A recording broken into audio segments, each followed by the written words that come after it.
ओम श्री गुरुवे नमः। नित्यं शुद्धं निराभासं निराकारं निरञ्जनं नित्यबोधं चिदानन्दं गुरुं ब्रह्म नमाम्यहम्। ओम शांति शांति शांति।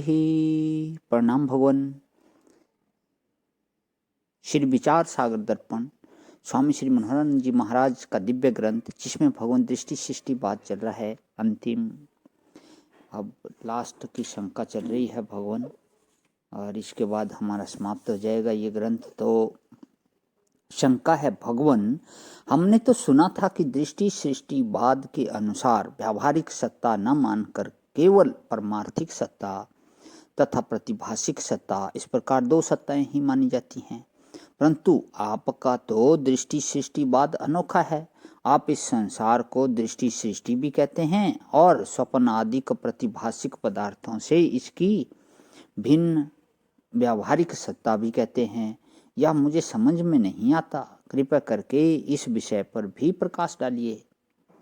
तो समाधान देते हैं गुरुजी। प्रिय वत्स, जैसे स्वप्न के जीवों की दृष्टि में वह स्वप्न संसार प्रतिभाषिक नहीं अपितु व्यावहारिक है। क्योंकि जब हम सपन में होते हैं तब तो एक्चुअली लगता है ना, तब कहाँ लगता है कि ये सपना है। अर्थात वह संसार उन स्वप्न जीवों का संकल्प न होने से उनकी दृष्टि सृष्टि नहीं अपितु सृष्टि दृष्टि है। परंतु स्वप्न के ईश्वर के दृष्टि से तो वह स्वप्न संसार दृष्टि सृष्टि है, अर्थात व्यावहारिक नहीं अपितु प्रतिभाषिक है। ठीक इसी प्रकार इस समष्टि ब्रह्मांड के अंतर्गत हम लोगों का भी यह संसार संकल्प न होने से हमारी दृष्टि सृष्टि नहीं अपितु सृष्टि दृष्टि है।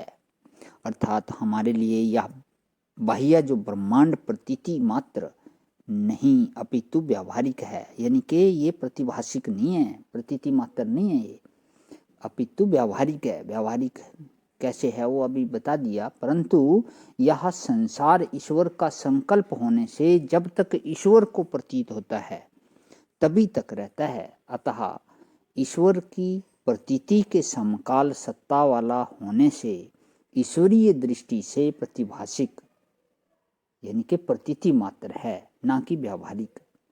इसलिए यह संसार ईश्वर की दृष्टि सृष्टि माना जाता है, ना कि सृष्टि दृष्टि माना जाता है। इस प्रकार जैसे स्वप्न की सत्ता हम लोगों की दृष्टि से प्रतिभाषिक है, उसी प्रकार इस ब्रह्मांड की सत्ता भी ईश्वरीय दृष्टि से प्रतिभाषिक है। अतः स्वप्न व जागृत ब्रह्मांड दोनों की एक दृष्टि सृष्टिवाद के अनुसार समष्टि दृष्टि से एक ही प्रतिभाषिक सत्ता कही जाती है, ना कि हमारी व्यष्टि दृष्टि से। हमारी व्यष्टि दृष्टि से तो इस ब्रह्मांड की व्यावहारिक सत्ता है ही।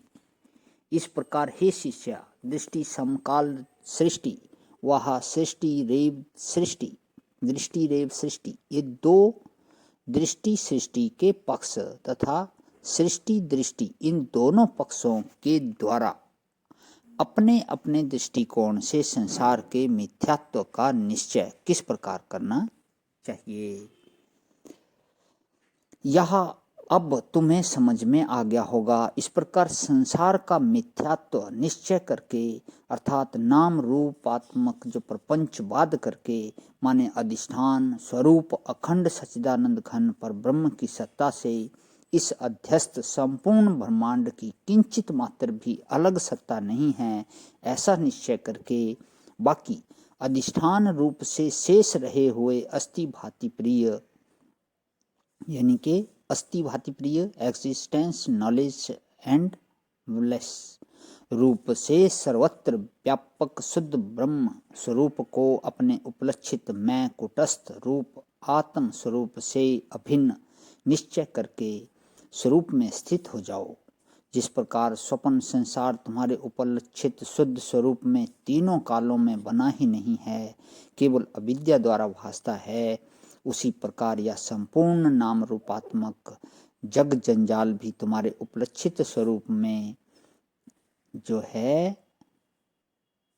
उपलक्षित स्वरूप में पारमार्थिक दृष्टिकोण से तीनों कालों में बना ही नहीं है।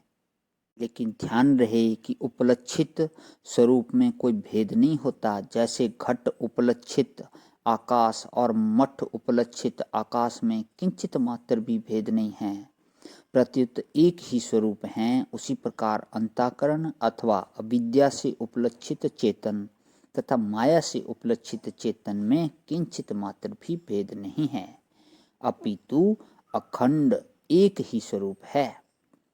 तो इसी से कहते हैं कि परमार्थिक दृष्टिकोण से तीनों कालों में बना ही नहीं है, केवल माया द्वारा भास रहा है। इस रहस्य को अजातवाद भी कहते हैं।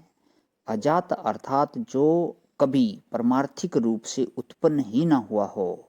इस अजातवाद को बतलाते हुए श्रुति माता उपदेश कर रही है कि ने नानास्ति किंचन, अर्थात इस शुद्ध उपलक्षित चेतन में लेश मात्र भी नानत्व नहीं है। इसके बाद जो है भगवान एक को आएगा श्रीमद् भागवत का श्लोक, उसको अगले उसमें लेता हूँ। ओम शांति शांति शांति। प्रणाम भगवान।